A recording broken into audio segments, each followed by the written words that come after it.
The United States has taken into custody a guy they say is one of the perpetrators of the attack on the embassy in Benghazi, on the consulate, I should say, in Benghazi.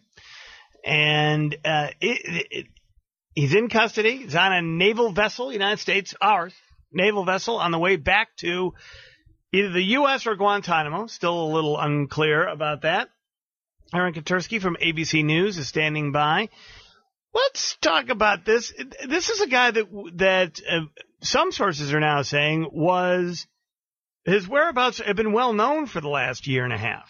Oh, he'd been interviewed by the New York Times effectively on the battlefield and had been hiding, if at all, in plain sight. The U.S. knew where he was. And apparently, Roe had asked the Obama administration to sign off. You know, special forces were ready. The FBI was ready. All it needed was the sign off. And now they had it, and they went in on Sunday, and without a shot, we're told, took Ahmed Abu Khattala into custody. He's on, as you mentioned, a naval ship in the Mediterranean, being interrogated, and then he'll be brought to a U.S. District Court in Washington, D.C. to face charges. Aaron, can you talk a little bit about what we know about how this happened? This wasn't one of these things with, going after bin Laden with special forces and helicopters. This is guys in vans. I mean, you got to do this sort of in the, under the cover of the light of day, right? Well, we haven't had a full readout on the operation, but it was special forces and the FBI. The FBI had been leading the investigation into the attack on the consulate. So a combination with special forces in the lead got in and got out, and they did it in a matter of moments. We're told no shots were fired. All U.S. personnel were safe, and no civilians were injured. And apparently the operation didn't take very long, and they immediately left the country and headed right out to sea. Okay, so why now? Well, it's been a long time. It's been 2.5 years since the attack, and I think that this was a real sore point for the administration and a real frustration for the FBI. When we talked to Director James Comey earlier this year, earlier this month, I should say, he said it's still a priority. And apparently they were just waiting. The fear was that an already fractious country could be more destabilized if, U.S. special forces just went traipsing in and tried to get this guy. But for whatever reason, now was the right time, it was deemed.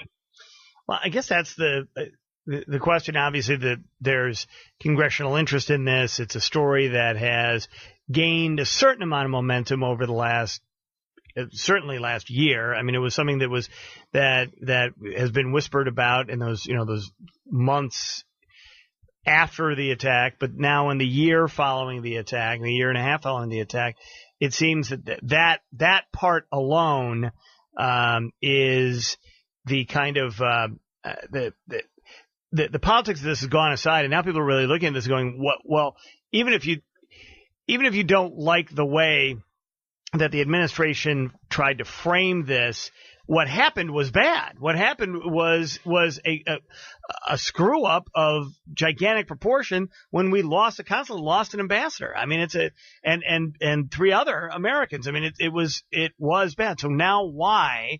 I guess the question is it because there's so much political pressure, or is it because they finally were able to figure out that this was the guy, which clearly they've known.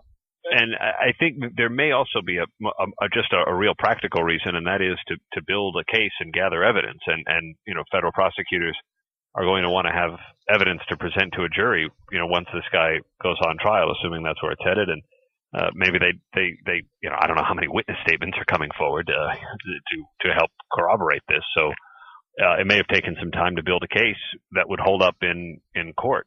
So that could explain part of the timing. It could just be that they felt like they were never really going to get proper cooperation from the Libyans. Remember, the FBI about a year ago put out a video in Arabic imploring Libyans to come forward, and they put up wanted posters and with these guys' pictures. And so they sort of knew who they were looking for, and maybe they just felt like we weren't going to get Libyans coming forward and saying, "Oh yeah, he's your man." Yeah. Well, it seems in a situation like this, right, that they take a guy out on the battlefield too. I mean, this is a pretty dramatic moment to grab the guy up, take him out, and then bring him back to the United States to stand trial, because it keeps this story well in the news for the next 2 years in the election cycle. And you, my friend, would be a better do the political calculus far better than I was. Never very good at that, and But this guy, I mean, can you imagine yet another one snatched off the battlefield, taken onto a ship, he's being interrogated, and suddenly he's going to wind up in Washington, D.C., after living in Libya his whole life. I mean, stunning turn for this one individual, but this has been the pattern that the administration has preferred, from Shahar Tsarnaev in Boston to a number of terror suspects involved in operations overseas. It's to just take them, interrogate them, then read them their rights, then put them on trial, and we've seen a number of convictions that way. All right. Well, and now we do believe, because there was some talk that maybe he'd be sent to Guantanamo first and then up here, but he's going to come directly to the United States. Yeah, the president has said that Guantanamo should be closed, so I don't think they want to mess with that. And we've seen this in a number of different cases in recent years where they're interrogated kind of at an off-site location, in this case a ship. And then they're Mirandized, and the standard criminal prosecution. They're handed over to federal prosecutors. That's right. At a point at which they're taken into custody by the military, and the military doesn't have the obligation to the Mirandize. Exactly. Yeah, and it's interesting. It's as you point out, Aaron, it's a fascinating debate about American justice. But you're grabbing a guy. I would make the argument that that's off the battlefield in Libya. Well, then you have the FBI guy there, right? So he can testify if you need somebody, not have to bring the military in, because he's there. Well, and undoubtedly, and we haven't seen the affidavit; it's still sealed. But I think that's where a lot of Ro, you mentioned the politics of all of this, and maybe some of those questions that the president's critics have been so dogged in pursuing are answered. I mean, the FBI will have to give a narrative as to what they think happened in Benghazi and why Abu Khatallah and perhaps others are responsible. So maybe we'll finally get that kind of narrative, but that's still, at the moment, it's sealed. Aaron Katersky, ABC News in New York. Thanks, Aaron. Thanks, Ro. Never thanks me. I know. He's got a thing. You know what? You must have reviewed a movie that he loved. Possibly. He's a big fan of Legally Blonde 5, I think. That must be what the deal is. Oh, golly. All right.